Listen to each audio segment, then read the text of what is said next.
मन का अध्ययन किसने कहा था? इटली के पेम्प्लोजी महोदय ने। किस शताब्दी में कहा था? 17वीं शताब्दी। आप सभी का एक बार फिर से स्वागत है सर्व ज्ञान discover new things learning platform पर। आशा करता हूँ आप सभी लोगों का स्वास्थ्य अच्छा होगा, मस्त होगा, जबरदस्त होगा। बाल विकास से level up questions, important questions, आपको इस क्वेश्चन में लगभग 10 से 12 क्वेश्चन जो कि आपके परीक्षा दिसंबर 2022 जनवरी 2023 के किसी भी सेट में आपको देखने को मिल जाएंगे। तो आइए स्टार्ट करते हैं। क्वेश्चन नंबर 1, मनोविज्ञान प्रारंभ में किस विषय का अंग था? दर्शन शास्त्र, नीति शास्त्र, तर्कशास्त्र या फिर भौतिकी? जैसा कि आप लोगों को मैंने बताया था कि मनोविज्ञान प्रारंभ में दर्शन शास्त्र का विषय हुआ करता था। मनोविज्ञान का जन्म ही दर्शन शास्त्र से हुआ है। अगर आपका क्वेश्चन बदल कर बनता है कि मनोविज्ञान की जननी किसे कहा जाता है, तो आपका आंसर होगा दर्शन शास्त्र को कहा जाता है। इसीलिए मनोविज्ञान का प्रारंभिक विषय आत्मा रहा है। साइको जो शब्द है उसको हम आत्मा कहते हैं और लॉजी शब्द को हम क्या कहते हैं? अध्ययन कहते हैं, यानी कि आत्मा का अध्ययन इसका शाब्दिक अर्थ हो जाएगा। क्वेश्चन नंबर 2 की तरफ बढ़ते हैं। क्वेश्चन नंबर 2 है अपना, मनोविज्ञान का शिक्षा के क्षेत्र में सबसे बड़ा योगदान है? विषय केंद्रित, शिक्षक केंद्रित, क्रिया केंद्रित, बाल केंद्रित? आंसर होगा इसका बाल केंद्रित। आप इस क्वेश्चंस को कमेंट करके बता सकते हैं कि इसका आंसर ये होगा। आप इनका स्कोर आपका अपना कलेक्ट करके रखिए कि आपके कितने क्वेश्चन में से कितने क्वेश्चंस आपके सही हुए। आप में कमेंट करके बता सकते हैं बिना किसी चीटिंग के। तो क्वेश्चन नंबर 3 की तरफ बढ़ते हैं। इसका आंसर हो जाएगा आपका बाल केंद्रित। बालक पर केंद्रित ही शिक्षा मनोविज्ञान में योगदान दिया गया है। क्वेश्चन नंबर 3 की तरफ बढ़ते हैं। क्वेश्चन नंबर 3 है, मनोविज्ञान ने सर्वप्रथम अपनी आत्मा का परित्याग किया, फिर अपने मन का, फिर अपनी चेतना का, अभी वह एक प्रकार के व्यवहार को संजोए हुए है। कथन था, यह किसका कथन है? टिचनर महोदय का, बुंट महोदय का, वुडवर्थ का या फिर मैकडूगल महोदय का? तो आपका इसका सही आंसर हो जाएगा वुडवर्थ महोदय का। ऑप्शन नंबर सी के साथ जाएंगे।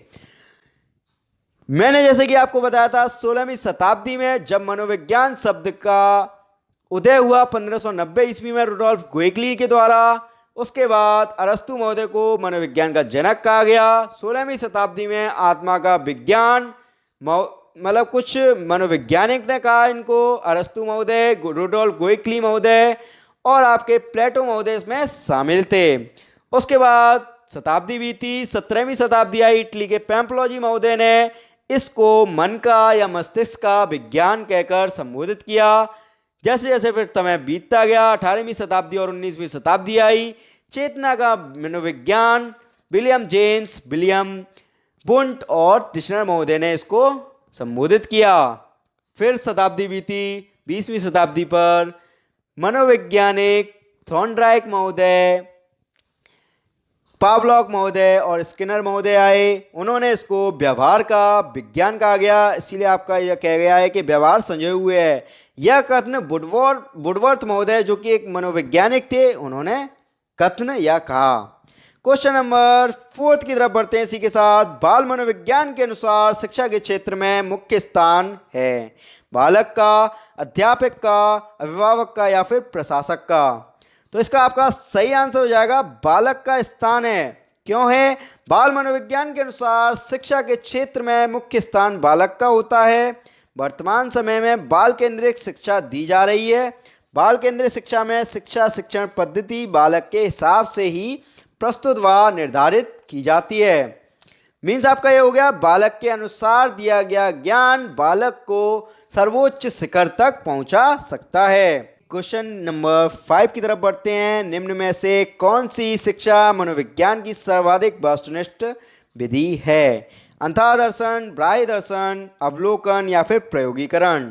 आपका आंसर हो जाएगा ऑप्शन नंबर ए, अंतः दर्शन। शिक्षा मनोविज्ञान की सर्वाधिक व्यक्तिनिष्ठ विधि अंतः दर्शन विधि है। इसमें विद्यार्थी या व्यक्ति के जीवन का इतिहास, उनका व्यवहार जानकर निष्कर्ष निकाला जाता है। आप इस चैनल पर अगर नए हैं तो आप इस चैनल को सब्सक्राइब करें। अगर आप इस चैनल से जुड़े हुए हैं तो आपका बहुत बहुत धन्यवाद। क्वेश्चन नंबर 6 की तरफ बढ़ते हैं। शिक्षा मनोविज्ञान की दृष्टि से निम्नलिखित में से कौन सा कथन सत्य है? बच्चे अपने ज्ञान का स्वयं सृजन करता है। विद्यालय में आने से पहले बच्चों को कोई पूर्व ज्ञान नहीं होता है। अधिगम प्रक्रिया में बच्चों को कष्ट होता है। बच्चे यथावत सीखते हैं जो उन्हें पढ़ाया जाता है। तो इसका आपका सही आंसर हो जाएगा, बच्चे अपने ज्ञान का स्वयं सृजन करते हैं। अगर आपकी शिक्षा बालक के अंतर्गत यानी कि बालक के अनुसार शिक्षा है, बच्चों को सिखाने के लिए मात्र अधिगम परिस्थिति की उपस्थिति आवश्यक होती है और उन्हें अधिगम के लिए प्रोत्साहित करने की आवश्यकता होती है, जिसमें बच्चे स्वयं सक्रिय सहभागिता द्वारा अधिगम अनुभव प्राप्त करते हैं। क्वेश्चन नंबर 7 की तरफ बढ़ते हैं। एक शिक्षक को अपने विद्यार्थियों की क्षमताओं को समझने का प्रयास करना चाहिए। निम्न में से कौन सा क्षेत्र इस उद्देश्य के साथ संबंधित है? ऑप्शन है आपके सामाजिक दर्शन, मीडिया मनोविज्ञान, शिक्षा मनोविज्ञान या फिर शिक्षा समाजशास्त्र। यह आपका सीटेट एग्जाम में भी यह क्वेश्चन आपका आ चुका है। यह आपका मोस्ट इंपोर्टेंट क्वेश्चन यानी कि मोस्ट इंपोर्टेंट क्वेश्चन की श्रेणी में आप रख सकते हैं। इसका आप स्क्रीनशॉट भी ले सकते हैं। शिक्षा मनोविज्ञान शैक्षिक परिस्थितियों में बालक के व्यवहार का अध्ययन करके शिक्षण अधिगम प्रक्रिया को सरल, सुगम, प्रभावी बनाने का विज्ञान है। इसमें शिक्षक अपने विद्यार्थियों की क्षमताओं को समझने का प्रयास करता है तथा उसी के अनुरूप उसमें सुधार करने का प्रयास करता है। तो इसका आपका राइट आंसर हो जाएगा ऑप्शन नंबर सी, शिक्षा मनोविज्ञान। शिक्षा मनोविज्ञान के अंतर्गत एक शिक्षक अपनी विद्यार्थियों की क्षमताओं को समझने का प्रयास करेगा। अगर वह विद्यार्थी अगर कमजोर है तो उसको कमजोरी को समझते हुए उसका सही आंसर उसको सरल माध्यम से यानी कि स्टेप बाय स्टेप समझाएगा। क्वेश्चन नंबर 8 की तरफ बढ़ते हैं। आधुनिक मनोविज्ञान का अर्थ है मन का अध्ययन, आत्मा का अध्ययन, शरीर का अध्ययन या फिर व्यवहार का अध्ययन। तो आपका इसका सही आंसर हो जाएगा व्यवहार का अध्ययन, क्योंकि आधुनिक मनोविज्ञान की बात की गई है यानी कि अभी के मनोविज्ञान की बात की गई है। मन का अध्ययन किसने कहा था? इटली के पेम्प्लोजी महोदय ने। किस शताब्दी में कहा था? 17वीं शताब्दी में कहा था। आत्मा का अध्ययन 16वीं शताब्दी में अरस्तु महोदय, रुडोल्फ गोएकली महोदय और प्लेटो महोदय ने कहा। शरीर का अध्ययन कभी नहीं कहा गया। व्यवहार का अध्ययन 20वीं शताब्दी से अब तक यह चला आ रहा है।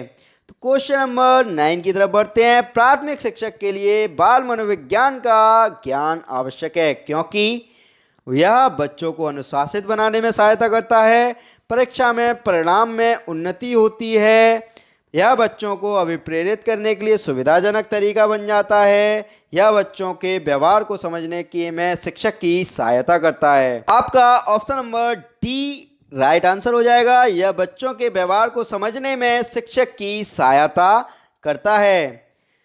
शिक्षक को बाल मनोविज्ञान का ज्ञान होना अति आवश्यक होता है क्योंकि इसके द्वारा शिक्षक बालक के व्यवहार को आसानी से समझ सकता है तथा अपना शिक्षण कार्य सुचारू रूप से चला सकता है।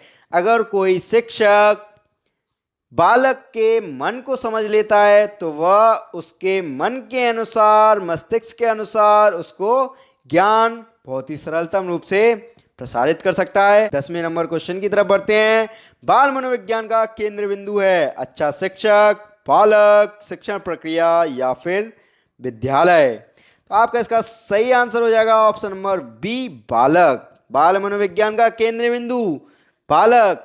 बालक केंद्रित शिक्षा किस में दी जाती है? बाल मनोविज्ञान में दी जाती है। तो आपका राइट आंसर हो जाएगा बालक। ऑप्शन नंबर बी की तरफ बढ़ते हैं। नेक्स्ट क्वेश्चन है आपका क्वेश्चन नंबर 11। बाल मनोविज्ञान के आधार पर कौन सा कथन सर्वोत्तम है?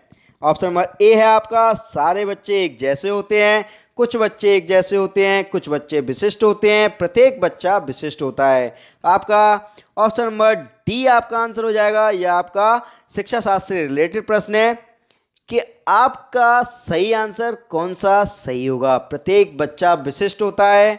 बाल मनोविज्ञान के अनुसार उनमें विशिष्ट योग्यता व क्षमता होती है, इसलिए शिक्षा बच्चों की विशिष्टता के अनुसार होनी चाहिए। अगर कोई बच्चा का दिमाग थोड़ा धीमे चलता है तो उसको धीमी माध्यम से उसको सिखाना चाहिए, उसको एक्स्ट्रा टाइम देना चाहिए जिससे कि बालक उसको प्रश्नों को समझ सके, उनके बारे में एक्स्ट्रा कुछ जान सके उनका मन मस्तिष्क खुल सके। तो एक क्वेश्चन नंबर 12 की तरफ बढ़ते हैं। बाल मनोविज्ञान का क्षेत्र है केवल शैशवावस्था की विशेषताओं का अध्ययन, केवल गर्भावस्था की विशेषताओं का अध्ययन, केवल बाल्यावस्था की विशेषताओं का अध्ययन, गर्भावस्था से किशोरावस्था की विशेषताओं का अध्ययन। यह क्वेश्चन आपका यूपी टेट के एग्जाम में बन चुका है और यह हो सकता है सी टेट एग्जाम 2022 में आपका जरूर स्टैंड करेगा। तो इसका सही आंसर हो जाएगा गर्भावस्था से किशोरावस्था की विशेषताओं का अध्ययन का क्षेत्र बाल मनोविज्ञान के अंतर्गत आता है। आपका इसका सही आंसर हो जाएगा ऑप्शन नंबर डी, गर्भावस्था से किशोरावस्था की विशेषताओं का अध्ययन। इसी के साथ आपके 12 क्वेश्चन समाप्त हो चुके हैं जो कि बाल मनोविज्ञान CDP 2022 सीटेट एग्जाम से रिलेटेड कुछ इंपोर्टेंट प्रश्न थे। मिलते हैं अपने अगली प्रश्नों की सीरीज में। तो तब तक के लिए धन्यवाद। मिलते हैं हम अपनी अगली वीडियो में। जय हिंद दोस्तों।